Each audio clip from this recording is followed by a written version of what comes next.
کہ کہیں اس کو اپنا نام چمکتا نظر آیا۔ عبیرہ ہاتھ بڑھا کر پیپر اٹھایا تو اسی کا تھا۔ ابھی وہ جائزہ لے ہی رہی تھی کہ زاویار نے اس کے پاس آتے ہی پیپر چھپٹ لیا۔ عبیرہ ایک دم سے گھبرائی۔ "No little girl, very bad. میری پرمیشن کے بغیر انہوں نے پیپرز کیسے اٹھایا؟"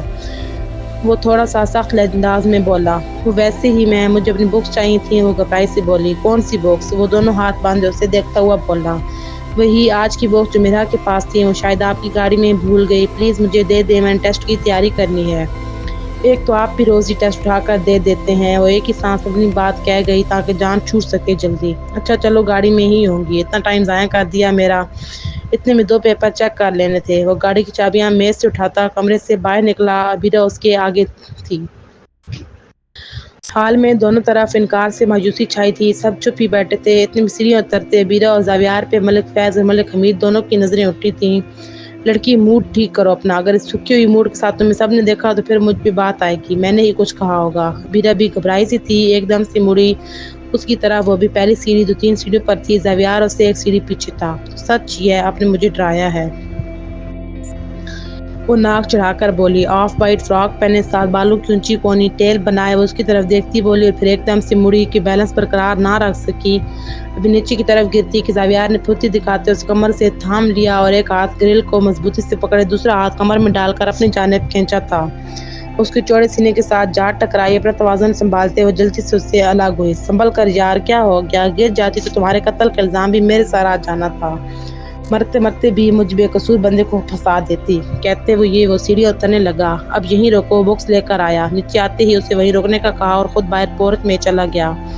"یار حمیدے، تم بھی وہی دیکھ رہا ہے جو میں دیکھ رہا ہوں"۔ ملک فیض ملک حمید کے نزدیک ہو کر بولے۔ دونوں بزرگوں کی نظریں ان پر آن ٹکی تھیں۔ "ہاں پاجی، میں بھی"۔ وہ بھی ان پہ نظریں جمائے ہوئے بولے۔ زاویار نے 2 منٹ میں عبیرہ کی بکس لا کر اسے تھمائیں۔ "یہ لو بکس، اب کوئی مجھے ڈسٹرب نہ کرے"۔ وہ کہتا ہوا سیڑھیاں چڑھ گیا۔ باقی سب نے بس سرسری سی نظر ان پہ ڈالی تھی۔ "یار حمیدے، تم بھی وہی سوچ رہا ہے جو میں سوچ رہا ہوں"۔ ملک فیض پھر ان کی طرف جھکتے ہوئے بولے۔ "ہاں باجی، قسمیں سورج چاند کی جوڑی ہے، نیک کام میں دیر نہ کریں، جلدی جلدی بات کریں"۔ ملک حمید بولے۔ ملک فیض نے ہنکار بھر کر سب کو پھر اپنی طرف متوجہ کیا۔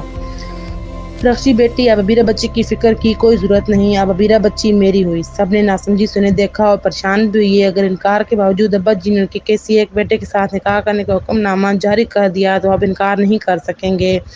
اور تم لوگ گھبراؤ نہیں، تمہارے بیٹے اس لائق نہیں ہیں، میں اپنے پتر زاویار کے لیے بات کر رہا ہوں"۔ ملک فیض کی بات پہ سب نے حیرانی سے ایک دوسرے کی طرف دیکھا اور پھر ان کی جانب متوجہ ہوئے۔ "ابا جی، تسی کہنا کی چاہ رہے ہو؟" ملک امین بولے۔ "میں عبیرہ کے لیے زاویار کو رشتہ مانگ رہا ہوں، کیا تمہیں کوئی اعتراض ہے؟" وہ روب اور دبدبے سے بولے۔ "مگر تایا جی"۔ زاویار رخشی بیگم پریشان سی بولی۔ "میرا پتر گبرو جوان مضبوط بندہ ہے، اپنے پیروں پہ کھڑا ہے، بنتا ٹھنتا بھی اچھا ہے، ماشاءاللہ سونا بھی ہے، اپنی عبیرہ کے لیے بہت بہتر رہے گا، مضبوط سایہ کی ضرورت ہے اس وقت اس بچی کو، اب آگے تم لوگوں کی مرضی، اور ان کے نکمے لونڈوں سے تو بہت درجہ بہتر ہے"۔ آخر میں اپنے بیٹوں کو لتاڑا تو ان کی بیگمات منہ بسورتی رہ گئیں۔ "ابا جی، آپ کا کیا خیال ہے؟" ملک نعمان اور رخشندہ بیگم ملک حمید کی طرف متوجہ ہوئے۔ "میرا بھی وہی خیال ہے جو پاجی کا ہے، باقی آگے تم لوگوں کی مرضی"۔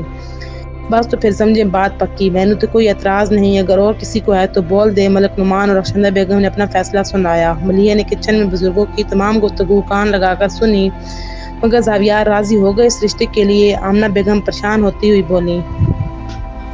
"اس بات کی ٹینشن نہ لو، یہ کام ماں بدولت ہم خود کریں گے، بس کوئی اسکیم سوچنی پڑے گی"۔ ملک فیض سوچتے ہوئے بولے۔ "عبیرہ کی کوئی ٹینشن نہیں، بس اس سے پوچھ لیں گے، بچی کے بہترین مستقبل کے لیے ہی آخر بات ہو رہی ہے"۔ ملک نعمان بولے۔ "ملی پتر، چائے لے آ جلدی سے، ساتھ بھر کچھ میٹھا بھی ہو جائے اس خوشی میں"۔ نغمہ بیگم بولیں تو سب ہنس دیے۔ عبیرہ نے کمرے میں آتے غصے سے کتابیں پٹکی تھیں اپنی، پتہ نہیں سمجھتے کیا ہیں خود کو۔ "اب کیا ہوا میرا"۔ بولی۔ "وہ تمہارے چاچو زکوٹا جن کہیں کا"۔ وہ دانت پیستے ہوئی بولی۔ "ایسا تو نہ کہو، اتنے ہینڈسم چاچو ہیں ہمارے، تم ایویں ان کے پیچھے پڑی رہتی ہو"۔ مرحا نے اسے جواب دیا۔ "اتنے بھی ہینڈسم نہیں"۔ وہ منہ بنا کر بولی۔ "ہاں جی، تب ہی یونی کی لڑکیوں میں ہینڈسم پروفیسر سے مشہور ہیں، ساری لڑکیاں آہیں بھرتی ہیں کہ بات کر لے ایک بار بس"۔ مرحا نے تو زاویار کی شان میں قصیدے پڑھنے شروع کر دیے۔ وہ بنا اس کی بات پہ دھیان دیے بکس کھول کر بیٹھ گئی۔ ملیحہ کا تو پیٹ پھول کر اوپر آیا ہوا تھا، اتنی بڑی بات ہضم کیے بیٹھی تھی۔ گھر کے دروازے کے باہر وہ چکر کاٹ رہی تھی جب بڑے داخلی دروازے سے شجاع، اشر، طاہا اور عطا مٹر گشت کر کے آ رہے تھے۔ وہ کرکٹ میچ کھیل کر آ رہے تھے، ان کے ہاتھوں میں کرکٹ کا سامان موجود تھا۔ فل آن سے شور مچاتے گھر کی طرف بڑھ رہے تھے جب ملیحہ کو سامنے کھڑے پایا۔ اور تھکی مرچی، آج بھی کوئی تازہ خبر؟ طاہر نے تکا لگایا تھا۔ میرے پاس تو لیٹسٹ نیوز ہے، ملیحہ پرجوش انداز میں بولی۔ ملی، خدا کا واسطہ آج کسی کا رشتہ کروا دیں۔ اشر نے ہاتھ جوڑتے ہوئے کہا۔ ہاں جی، ملیحہ منہ پہ ہاتھ رکھتے کھٹر کھٹر کر کے ہنسنے لگی۔ اللہ خیر کرے، کہیں میرے ساتھ نہ ایسا کوئی حادثہ پیش آ جائے۔ طاہر نے دل پہ ہاتھ رکھتے ہوئے کہا۔ اوئے چوچے، پہلے انڈے سے تو باہر آ جا، اشر نے ٹوکا۔ آپ بول بھی دے یار، عطا سے انتظار نہ ہوا۔ آج چاچو زاویار کا رشتہ پکا ہو گیا۔ ملی نے زاویار کا نام پرجوش آواز میں لیتے ہوئے کہا۔ لان کے اس پار بیٹھی مرحا اور رانی اور شجا کے کانوں تک بھی آواز پہنچی۔ وہ بنا دیر کیے دروازے پار کے اس تک آئیں۔ اب ملیحہ سب کے سامنے کھڑی تھی، وہ اونچی کھڑی تھی گھر کے ساتھ دروازے کے سامنے، اور سب نیچے رش لگائے کھڑے تھے۔ زاویار اس وقت گھر نہیں تھا۔ یہ کیا کہا تم نے ملی؟ مرحا کے اپنے کانوں پہ یقین ہی نہیں آ رہا تھا۔ زاویار چاچو کا رشتہ پکا ہو گیا ہے۔ مرحا نے اپنا چشمہ درست کرتے بات کی تصدیق کی۔ مگر رشتہ ہوا کس کے ساتھ ہے؟ شجاع دونوں ہاتھ کمر پہ رکھے بولا تو رانی نے اس کی جانب دیکھا مسکرا کر، اور شرم سے نظریں جھکی تھیں مگر اس نے ایک نگاہ بھی اسے دیکھنا گوارا نہ کیا۔ اگر بتا دیا نا تو آپ لوگ اپنی جگہ سے اچھل پڑو گے۔ تھکی مرچی، بتا بھی دو، کیوں سسپینس کریٹ کر رہی ہو؟ طاہا اکتا کر بولا۔ چلو بھائی، ٹھکانے لگو اپنے، اس نے نہیں بتانا۔ اب کہ اشر بولا تو سب آگے بڑھے۔ اچھا بتا رہی ہوں، ابیرہ آپی کے ساتھ رشتہ پکا ہوا ہے۔ جاتا دیکھ کر ملیحہ نے فٹ سے زبان کھولی اپنی، اور واقعی میں یہ بات سن کر سب اپنی اپنی جگہ اچھلے ضرور تھے۔ یہ کیا کہہ رہی ہو تم؟ مرحا بولی۔ تم نے ضرور الٹا سنا ہوگا، شیزہ بولی۔ میں سچ کہہ رہی ہوں، آج شام کو ہی بڑے بزرگوں کی بیٹھک لگی تھی۔ رخشی چاچی ابیرہ کے لیے پریشان تھیں کیونکہ ابیرہ کے والد اسے اپنے ساتھ لے کر جانے کے لیے آ رہے ہیں، اس لیے۔ مرحا نے ساری کہانی سنا ڈالی۔ ماما نے بھی انکار کر دیا اور چاچی نے بھی، اور پھر دادا جی نے زاویار چاچو کا پوچھ لیا، اور بس پھر بات پکی ہو گئی۔ مگر زاویار چاچو کو اور ابیرہ آپی کو اس بات کا علم نہیں ہے۔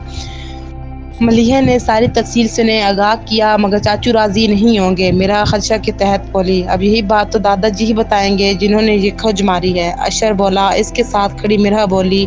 پتہ نہیں اب یونٹ کس کروٹ بیٹھے گا؟ مرحا سوچ میں ڈوبی بولی۔ اس کا تو پتہ نہیں مگر یونٹ میری کروٹ ضرور بیٹھے گا، مرحا کی ناک دباتا ہوا بولا۔ مرحا نے فٹ سے اس کا ہاتھ چٹکا۔ اپنی حد میں رہو۔ اپنی حد میں ہی ہوں مگر زیادہ دیر نہیں رہ پاؤں گا، اس کی طرف جھک کر بولا تو غصے سے آنکھیں دکھاتی ہوئی وہاں سے چلی گئی۔ ویسے ناٹ بیڈ، یہ جوڑی اچھی ہے اور چاچو کو بھی لگام ڈالنے کی بہت ضرورت ہے۔ بغل میں بچی اور ہم شہر میں ڈھنڈورے ڈھونڈ رہے ہیں۔ طاہر نے اپنی رائے دی تو سبھی متفق ہوئے سوائے مرحا کے۔ یہ صحیح نہیں ہے، مرحا نے کہا اور اپنی پوشن کی طرف بڑھ گئی، اور باقی سب گھر داخل ہو رہی۔ رانی اور شیزہ مرحا کے پیچھے چل دیں۔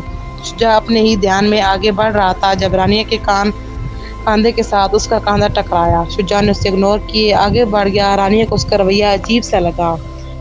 وہ تینوں کمرے میں آئی تو ابیرہ اپنے ٹیسٹ کی تیاری میں مصروف تھی۔ اب تمہیں اتنی محنت کی ضرورت نہیں، پروفیسر کی بیوی جو بننے لگی ہو، وہ آہستہ آواز میں بڑبڑائی جو ابیرہ کو سمجھ نہیں لگی مگر رانی اور شیزہ مسکرا رہی تھیں۔ کیا کہہ رہی ہو بھائی، ذرا اونچی آواز میں بولو، ابیرہ مصروف سے انداز میں بولی۔ پتہ چل جائے گا، پہلے کھانا کھا لو سکون سے۔ کھانا کھانے کے بعد ساری ینگ پارٹی اب دادا جی کے کمرے میں انہیں گھیرے بیٹھی تھی۔ دادا جی کیا سوچ کر یہ کھج ماری ہے؟ اب اگلا لائحہ عمل کیا ہے آپ کا؟ ملک فیض بیڈ پہ براجمان بیٹھے تھے۔ اس وقت ان کے کمرے میں شجاع، اشر اور طاہا اور عطا اور مرحا موجود تھے۔ اوہ یار، بس اس وقت جوش میں آ گیا تھا، اب خود پریشان بیٹھا ہوں۔ زبان تو دے دی، اب اگر زاویار نے انکار کر دیا تو کیسے منانا ہے؟ کچھ پلے نہیں پڑ رہا۔ وہ اپنا حقہ پھونکتے ہوئے بولے۔ دادا جی، ایک آئیڈیا ہے میرے پاس اور یہ کام آپ ہی کر سکتے ہیں، ایموشنل بلیک میل کر کے۔ طاہا ان کے پاس بیڈ پہ بیٹھتا ہوا بولا۔ وہ کیا؟ دادا جی پھٹ بولے۔ بس آپ ذرا بیمار ہونے کی ایکٹنگ کریں اور ان کو ایسا شو کرائیں کہ آپ کے دن کم ہیں اور آپ اپنی زندگی میں ان کی شادی دیکھنا چاہتے ہیں۔ طاہا نے فٹ سے اپنے شیطانی دماغ لڑاتے انہیں مشورہ دیا تو دادا جی سائڈ پہ رکھی اپنی لاٹھی اٹھا کر طاہا کے کندھے پہ دے ماری۔ سست دادا جی، مارا کیوں؟ وہ کاندھے پہ ہاتھ رکھتے ہوئے بولا۔ اوئے تو مینوں مارنا چاہتا ہے، گندی اولاد۔ دادا جی، میں ایکٹنگ کرنے کی بات کر رہا ہوں، میری دعا ہے آپ ہمیشہ زندہ رہیں اور اشر اور عطا کی زندگی بھی آپ کو لگ جائے۔ وہ اپنا کاندھا مسلتے ہوئے بولا۔ اشر اور عطا نے اسے آنکھیں پھاڑ کر دیکھا۔ اوہ، ایسے بولنا تھا؟ دادا جی سمجھتے بولے۔ بس اب آپ بیمار ہونے کی ایکٹنگ کریں زاویار چاچو کے سامنے، باقی کا کام ہمارا۔